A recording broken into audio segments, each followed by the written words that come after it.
Yes ma'am. साफ से नहीं दिख रहा है। बुक होगी ना बेटा आप लोग के पास? Yes ma'am. हाँ, यस तो बुक मैम। में देख लीजिए। यहाँ से आज हम लोग को पढ़ना स्टार्ट करना है। ठीक है, इसके पहले का हमारा कंप्लीट हो गया था। चलिए देखते हैं क्या लिखा हुआ है। भगवान विष्णु उवाच भो देवाः इदानीं महर्षि दधीचि सर्वेषां ऋषीणाम शिरोमणि वर्तते। यहाँ पर भगवान विष्णु जी से कहा जा रहा है। भगवान विष्णु आदेश देते हैं। किससे आदेश देते हैं?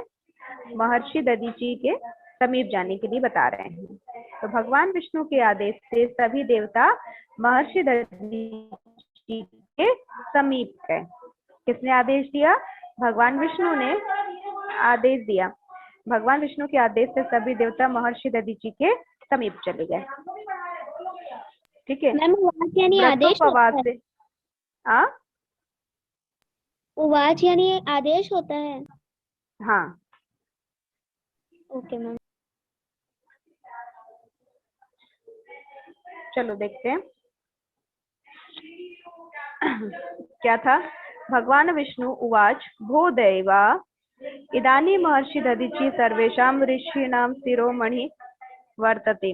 मतलब भगवान विष्णु बोले, क्या बोलते हैं वो देवताओं से। मतलब सबसे पहले तो यहाँ पर आप लोग ने वो देखा कि इंद्रदेव वगैरह सब जब हार जाते हैं किससे?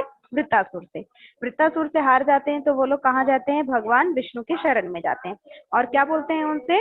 भगवान विष्णु से ये बोलते हैं कि हम लोग तो हार चुके हैं। अब वो उनकी शरण में जाते हैं कि हमारी रक्षा करिए। तब भगवान विष्णु उनसे बोलते हैं कि ठीक है करके। तब आगे वो भगवान विष्णु उनसे बोलते हैं देवताओं से कि अभी महर्षि दधीचि सभी ऋषियों में श्रेष्ठ हैं। भगवान विष्णु बोले, हे देवताओं। भगवान विष्णु उवाच भो देव मतलब हे देवता। भगवान विष्णु बोलते हैं सभी देवताओं से, क्या बोलते हैं? इदानी महर्षि दधीचि सर्वेषां ऋषीणाम शिरोमणि वर्तते। मतलब अभी यदि हम देखें तो अभी महर्षि दधीचि जो है सभी ऋषियों में श्रेष्ठ हैं। बताइएगा, सर्वेषाम ऋषीणाम शिरोमणि वर्तते मतलब सभी ऋषियों में शिरोमणि मतलब प्रमुख या श्रेष्ठ हैं। कौन?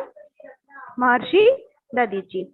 उसके बाद बताया गया व्रतोपसावे तमसा तपसा च तस्य महात्मने देह पावनम संपन्नम। मतलब यहाँ बताया जा रहा है कि व्रत और तपस्या के कारण उस महात्मा का देह अत्यंत पवित्र हो गया है। मतलब वो मैम व्रत और तपस्या कर रहे थे। हाँ बोलो। मैम आप कौन से पैराग्राफ में हो? भगवान विष्णु वाला। Okay ma'am. मैं इसमें आपको शो तो कर रहा है स्क्रीन में, बताई तो हूँ कौन सा पैराग्राफ पढ़ रही हूँ। Okay ma'am. यहाँ पर अब हाँ क्या बताया जा रहा है कि व्रत और तपस्या के कारण मतलब महर्षि दधीचि जो है व्रत और तपस्या के कारण उन महात्मा का देह जो है वो अत्यंत पवित्र हो गया है। ठीक है। उसके बाद आपको यहाँ बताया जा रहा है तपस्या मतलब जब घोर साधना करते हैं कि आप मतलब आसन लगाकर बैठ जाते हैं और सिर्फ भगवान का स्मरण करते हैं। ठीक है, उसको तपस्या कहा जाता है। जैसे ऋषि मुनि लोग आप लोग ने देखा होगा जंगलों में जाके पेड़ों के नीचे वो लोग कई सालों तक तपस्या करते हैं। कुछ खाते पीते कुछ नहीं है और सिर्फ तपस्या में लीन रहते हैं। ठीक है। यस यहाँ मैम। पर वही बताया गया कि तो उसी तरह महर्षि दधीचि ने भी बहुत सालों का व्रत और तपस्या की थी, इसलिए उनका शरीर जो है वो पवित्र हो गया था। अब यहाँ पे बताया जा रहा है तस्य देह से अस्थि भी यदि वज्रस्य निर्माण भवेत तर्हि तेन वज्रेण वृत्तासुरस्य वधः संभव अस्ति। अब यहाँ पर ये बताया जा रहा है कि तस्य देह से मतलब उनके शरीर की, अस्थि भी मतलब होता है हड्डियां, उनके शरीर की हड्डियों से यदि वज्र का निर्माण करें। किससे बोला जा रहा है? इंद्रदेव से ये सब बातें कही जा रही है जितने भी देवताओं से उनसे कि जो महर्षि दधीचि है उनका शरीर पवित्र होने की वजह से अब उनके शरीर की हड्डियां जो है उन हड्डियों से यदि वज्र का निर्माण होता है तो उस वज्र से वृत्तासुर का वध संभव होगा। ठीक है, इतना समझ में आया? Yes ma'am. अब आगे आपको बताया जा रहा है अत सत्वरम दत्वा च महर्षि तदेहम याचत सह ऋषि धर्मस्य मर्मज्ञो वर्तते ऋषयः खलु परोपकारिणो भवन्ति सह परोपकारार्थ अवश्यम स्वदेहम दास्यति। अब यहाँ पर ये बताया जा रहा है कि इसलिए शीघ्र जाकर उस महर्षि के शरीर की याचना करो। सभी देवताओं को बोला जाता है कि आप उन महर्षि के पास जाओ, शीघ्र जाकर उस महर्षि के शरीर की, मतलब उन महर्षि जब तक अपना शरीर त्यागेंगे नहीं तब तक हमें उनकी अस्थियां नहीं मिल पाएगी, है ना। इसीलिए उनसे जाकर उनके शरीर की याचना करो। वह ऋषि धर्म का विशेषज्ञ है। ऋषि लोग निश्चित ही परोपकारी होते हैं। मतलब ये सब लोग सोच रहे थे कि वो, मतलब जो महर्षि दधीचि हैं वो क्या है, धर्म के विशेषज्ञ हैं, और जितने भी ऋषि होते हैं वो निश्चित ही क्या होते हैं, परोपकारी होते हैं। इसलिए वे भी परोपकार के लिए अपना शरीर अवश्य दे देंगे, इतना वो कहते हैं। अगला पैराग्राफ देखते हैं, ये वाला। भगवतो विष्णु आदेशेन देवाः महर्षे दधीचि समीपम गतवन। अब यहाँ पर क्या बोल रहे हैं कि भगवान विष्णु ने क्या दिया, आदेश दिया कि जाइए। सभी देवता महर्षि दधीचि के समीप चले गए। भगवान विष्णु आदेश दे देते हैं और सभी देवता कहाँ चले गए, दधीचि के समीप चले गए। तत्र गत्वा ते वृत्तासुरस्य अत्याचारं वर्णित्वा तद्वधाय महर्षे देहम अयाचनम। वहां जाकर उन्होंने क्या किया, वृत्तासुर के अत्याचार का वर्णन करके उनके वध के लिए, किसके वध के लिए, वृत्तासुर के वध के लिए महर्षि के शरीर की याचना की। किसके समीप गए वो, महर्षि दधीचि के समीप गए। वहां जाकर उन्होंने वृत्तासुर ने जो अत्याचार किया उसका पूरा वर्णन किया। वर्णन करने के बाद क्या बताया कि वृत्तासुर के वध करने के लिए महर्षि दधीचि से उनके शरीर की याचना करने लगे। दधीचि उवाच भो देवा यो नरः शरीरं क्षणभंगुरं मत्वा अपि सनातनस्य धर्मस्य पालनं न करोति स सर्वदा निंदनीयो भवति। अब यहाँ पर वो कितनी अच्छी बात कह रहे हैं। जो महर्षि दधीचि ने कहा, हे देवताओं, जो मनुष्य शरीर को नाशवान मानकर भी सनातन धर्म का पालन नहीं करता वह हमेशा निंदनीय होता है। मतलब वो देवताओं से बोल रहे हैं कि जो मनुष्य शरीर को नाशवान मानकर भी, हम सभी जानते हैं हमारा शरीर नाशवान है, एक न एक दिन सभी को मरना है, तो ये जो हमारा शरीर है, शरीर को नाशवान मानकर भी वो सनातन धर्म का पालन नहीं करता है तो वो हमेशा निंदनीय होता है। आगे देखते हैं, नदी वृक्षादयो जड़ पदार्था अपि तम स्वार्थिनम निंदन्ति। मतलब अब यहाँ पर क्या बोल रहा है, बताए कि नदी वृक्ष आदि जड़ पदार्थ भी उस स्वार्थी की निंदा करते हैं। मतलब जिसने अपने स्वार्थ के लिए देह का त्याग नहीं किया, उसको नदी हो, वृक्ष हो, जड़ पदार्थ जो भी हो, वो सभी इस बात की निंदा करते हैं। यह खलु प्राणिनाम शोके शोकम हर्षे हर्ष च अनुभवति स एवं प्रशंसनीयो भवति। अब यहाँ पर ये बताया, जो प्राणियों के शोक में शोकाकुल, हर्ष में हर्ष युक्त होता है वही प्रशंसनीय होता है। अतः देव कार्याय शरीरम मुंचतो लेशतो अपि व्यथा न भविष्यति।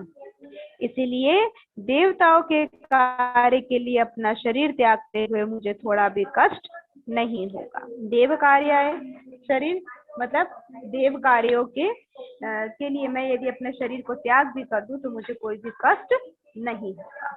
समझ में आया इतना? Yes ma'am. अब लास्ट पैराग्राफ देखते हैं।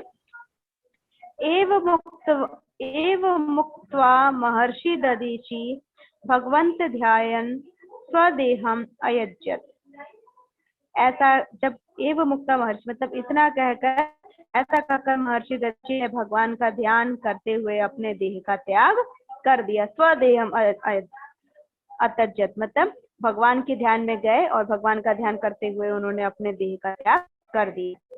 देव विश्वकर्मा ते अस्थिभि वज्रस्य निर्माणम अकरोत्। अब देव शिल्पी किन्हें कहा जाता है, विश्वकर्मा जी को कहा जाता है।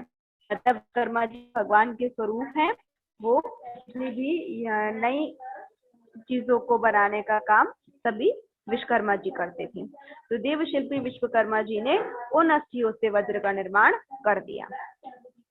उसके बाद आगे देखते हैं, तेन वज्रेन देवराज इंद्रो वृत्तासुरस्य वधम चकार।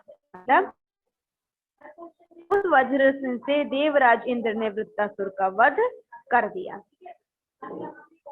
आगे देखते हैं, एतेन महता त्याग महिमाभ्यां महर्षि दधीचि अद्यापि सादरं सम्मानयते यश शरीरेण च अद्यापि जीवित परोपकाराय सतां विभूतया। मतलब इस महान त्याग और महिमा के कारण महर्षि दधीचि आज भी आदरणीय माने जाते हैं। वे यश रूपी शरीर से आज भी जीवित हैं। इसलिए कहा जाता है क्या, परोपकार के लिए ही सत्पुरुष होते हैं। जो सत्पुरुष होते हैं वही परोपकार करते हैं। और कोई परोपकार कर सकता है क्या?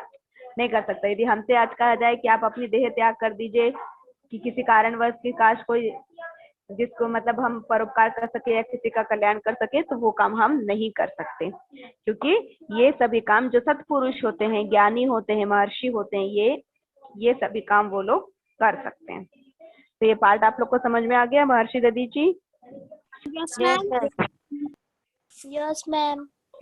ओके, तो इस पार्ट का आज मैं शब्दार्थ और इस पार्ट का अनुवाद आप लोग को सेंड करूंगी, जिसे आप अपनी कॉपी में नोट कर लेंगे। और अभ्यास कार्य मैं आप लोग को कल समझाऊंगी और कल उसका नोट्स आपको सेंड करूंगी। ठीक है मैम? Yes, ma'am. हाँ बोलो।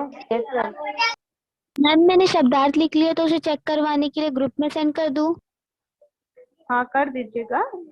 ठीक है, इसका अनुवाद मैं सेंड कर रही हूँ ग्रुप में भी और शब्दार्थ भी सेंड कर रही हूँ, तो उसको आप देख लीजिएगा। Okay ma'am. ठीक है, या फिर कल ही इकट्ठा चेक करवा दीजिएगा, शब्दार्थ भी और अनुवाद भी। ठीक है ओके। ओके, चलिए ठीक है, मैं मीटिंग एंड कर रही हूँ। आप लोग व्हाट्सएप ग्रुप में देखिए, आप लोग को नोट्स मिल जाएगा। Yes ma'am. मैम, हाँ बोलो। मैम पार्ट 10 का भेजोगे? क्यों? अभी मैं पार्ट 12 आप लोग को पढ़ा रही हूँ और आपका पार्ट 10 ही नहीं हुआ है अभी तक के। No ma'am. क्यों? जब नोट्स भेजती हूँ आपका नहीं हुआ है तो उसको सेव करके रख लेना चाहिए ना। देखते नहीं आप लोग बेटा? अपने क्लासमेट का नंबर रखिए, ग्रुप में ढूंढिए क्लासमेट का नंबर और उनसे मांगिए, वो आपको प्रोवाइड करेंगे। ठीक है।